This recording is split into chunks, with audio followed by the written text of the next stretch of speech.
especially in Little Falls. And that's exactly one of the reasons we're here today. I know Five Wings certainly recognizes the value of having Charles as one of our own and choosing to live and work in our community and region. But we want to just shout our appreciation from the rooftops and make everyone aware of our fortune, because with the caliber of Charles's work, the reputation of everything he has going on, Mr. Kapsner literally could live anywhere in the world and be successful, but he chooses to live and work here. He chooses to contribute to our local communities. He chooses to work with our youth, and I've witnessed that firsthand, which is simply nothing short of amazing. He chooses to stay home, and we thank him for that. So Charles, if you would please come on up here and accept your master's scholarship.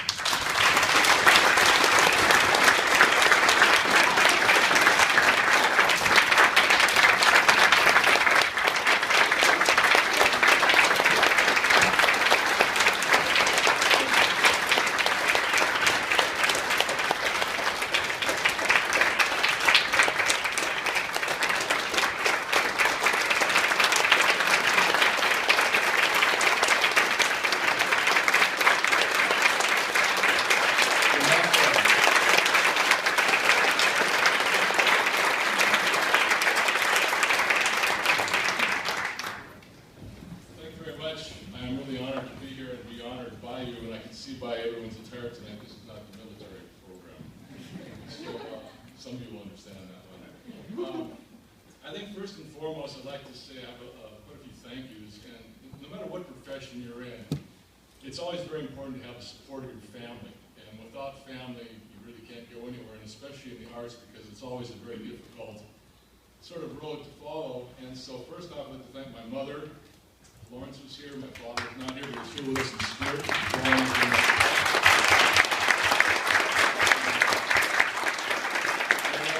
Catherine, who just recently connected to the 20th century, so all of you are going to have to wait for the 21st. I'm kind of an old guard already.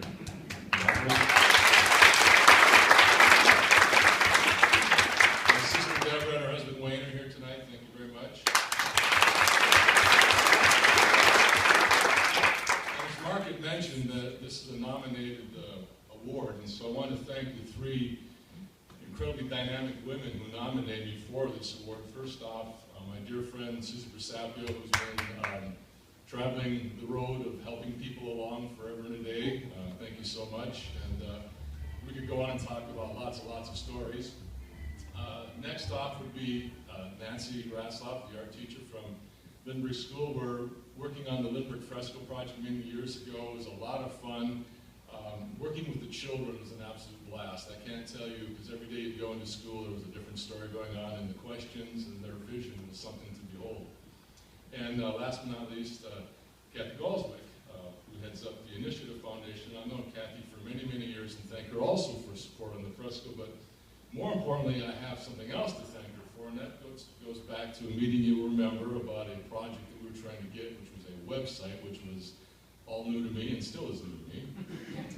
And so we had this meeting set up at the Black and White in the back room. It was July 20th, 1998, and so that is where I met Catherine. Sandy Johnson was at the meeting, Bill Angelos, and Kathy. And I remember in departing, I mentioned that Catherine should probably come to the studio to see the work if we're going to be supporting this. And Kathy said, if you invite her to your studio, you'll never get rid of her. Lo and behold, that was a lucky day for me. So that was my word. And our joke was, Bill got the money and I got the girl.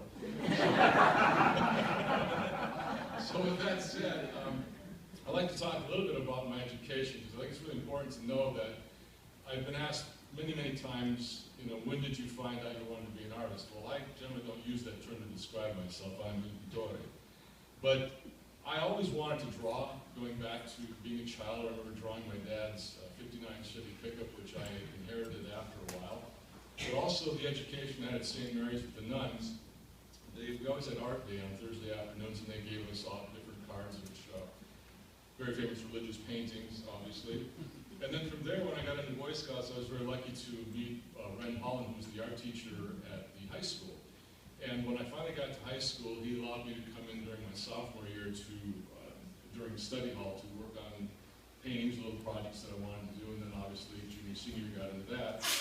Well, then from there I went on to St. Cloud State and wasn't really happy with what I was getting, and so I moved on to the business college and studied business and stuff like that, and then I went back to State. But at the same time, I met a painter, an artist who moved to town, a man of many talents, Warren Woodworth. And so I studied with Warren for quite some time, and he had suggested you need to go to Europe to find what you want, the grand tradition. So with that said, I wrote to the Italian Government Information Center back in the sometime in 1972, and of course they sent addresses to a number of different schools I could write to in Italy, so I enthusiastically wrote to about 8, and they all answered. Well, the big rude awakening was all of the information was in Italian. And, however, there was one school called the Università Internazionale dell'Arte that did have a brochure that was in English, French, and Italian. They offered simultaneous translation from Italian to English, which was really phenomenal, because when I finally did get there, our translators were clearly UN-level translators. It was really a spectacular experience. With that time, I was able to get into all these incredible labs and places that you normally wouldn't have that opportunity in Florence, Italy. Also had met Daniel Graves and Ben Long, two gentlemen who've become lifelong friends, and we collaborate together on many different things. With Ben, I worked on frescoes for over 30 years, and Daniel has been a good friend. I served on the board of directors of the Florence Academy of Art for some time, and they still are running, they'll be celebrating their 25th year. And then from there I met Madame Simi, who really was a major influence as far as drawing in particular. I met her first in February of 1974, and at that time was not able to get into class, and so I would go every other Saturday with my work, and she would critique it for me. And finally, money was running out late that spring, and I said, I'm going to have to go back to the States, but if I come back this fall, can I get into class? And she looked at me with that little Italian silver tongue of the Florentine and said, it always helps to start at the beginning. Madame Simi is about like that tall, so when I'm sitting in the chair, I think was a photo, or is a photo of us sitting together.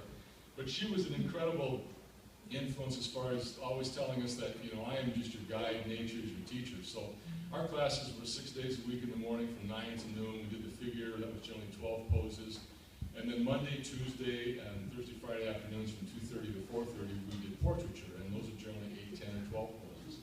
Well, in between all of that, another friend, Ben Long, as I mentioned earlier, he had these Tuesday and Thursday evening sketch sessions, and so I'd go and participate in those. And then he also was starting to work on frescoes, and I had read about frescoes and known of them, but I didn't actually think, my God, these things are still happening today. So I started off at the very beginning, grinding lime, grinding colors, doing all the basics. And for 30 years, I worked with Ben on major fresco projects in Italy, North Carolina, and I have subsequently done 8 here in Minnesota, sharing that. So that really brings us to the importance of, I remember one of the few things from high school was our baccalaureate speaker. I had to be there that night because I was a member of the city council, and I really wanted to be in St. Cloud because Chicago was playing there, and then they were just kind of coming into the thing back in 1970. But he basically, one statement that stuck with me was, go travel the world, get educated, and bring it back home. Now, that's the only thing I remember he talked about, quite honestly. So I've taken that initiative because I think what's really important to understand is that not everybody who lives in America, rural America in particular, has an opportunity to view and see the kind of artwork that can be seen in the great museums of Europe, or even like what we have in Minneapolis with great and wonderful institutions there. So by being able to bring back fresco technique, an ancient technique that has been practiced for almost 3,000 years, was the first of the big things to do. And now most recently, I'm working on a project of 5 8x10-foot oil paintings that are dedicated to the memory of those who have served and are serving in our American military. This project was brought about by an old gentleman, Gordon Gerling. He approached me about 5 years ago on the possibility of doing this, and I thought, well, this could be interesting. Well, lo and behold, it's become a reality. It's all based on fundraising and things like that, so we move along.